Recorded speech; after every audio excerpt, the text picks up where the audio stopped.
We're getting deep today, Zach. I love it. I'm here Yeah, for I it. mean, if you want me to bring up some fart jokes, I can easily. I mean, that's in my wheelhouse as well. And I loved the movie, Thank you. and you were just like phenomenal in it. This was such a good role for you. And I think it kind of reminded me a little bit of Baskets in the sense of like, it's absurd and it's funny, but then it also, it gets heavy and kind of dark at points. And I'm curious, I know you got really big after Hangover, and that was kind of what a lot of people know you for. But do you feel like this is kind of a more natural role for you where you're balancing both of those things? Even in the goofier, heavier comedy things that I've always tried to bring some layer of emotion to it that you don't usually see. I that has been something I've always tried to do, is to make the characters more emotional than you usually see comedic characters. With Ty, he's a goofball, he's eccentric, he's a salesman, but he also comes from such a weird past that I know he's, or at least my imagination of him is what was that he was probably at his core quite vulnerable. Mm.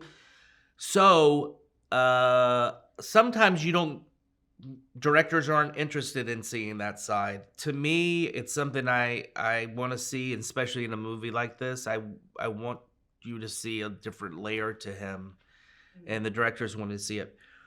Um, so it's fun. It's fun to try to work that muscle. I'm not asked to do that often, but I've always said drama is easier than comedy. It's a Huh. lot easier. And so why do you think that why do you think there is this impulse to have kind of just like straight comedy as opposed to like these kind of multifaceted characters? I don't know. I think maybe it's the history of storytelling. We didn't want to. There was no room to blend it, but I think now as we modernize and so many things have been made and seen, I think it's kind of fun to see these goofy characters seen a little bit more under the microscope and showing this layeredness to, as we all are layered. We all are very layered. Life is nuanced. It is supposed to be nuanced. And Damien and Kristen let me try to figure that out with them. You bringing up Ty, like I'm curious how much going into this project beforehand you kind of, I mean, obviously you lived through the 90s, so you kind of knew, but I'm guessing you weren't, their target audience. I knew of it. I knew that that was a huge thing. And also I read the book that reminded me about how big of an influence Yeah. Beanie Babies was in American culture, also American business culture. I mean, it Mm. basically introduced eBay because of the traffic that it was causing.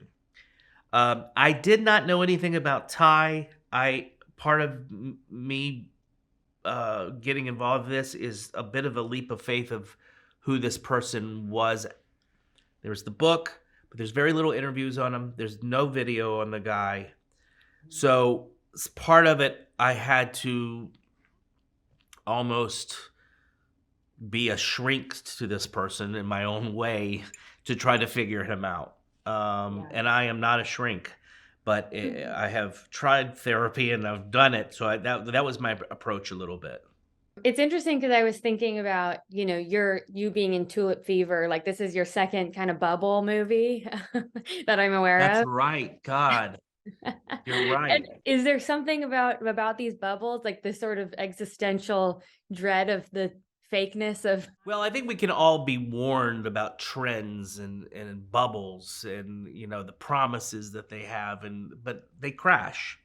A lot of times they crash. The Tulip Fever book slash movie you're referring to was kind of the first open market trading that the world had seen or written about, and that burst too. So yeah, I mean, I didn't think of those two things together, but you're right.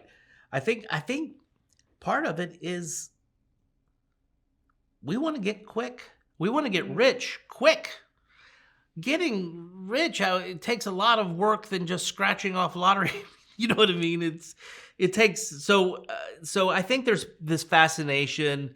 America is such an interesting, rich culture, especially with its bizarre business practices and what's been handed down from I even say the beginning of the country and the trade, the slave trade. I think we still are marred in that kind of the way our country started. There's hard business practices because of it.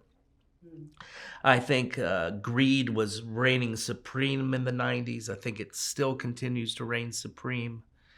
There's a lot of lessons in there, in this story. There's a lot of lessons. But I think human nature wants to try to get rich a lot of times, quick.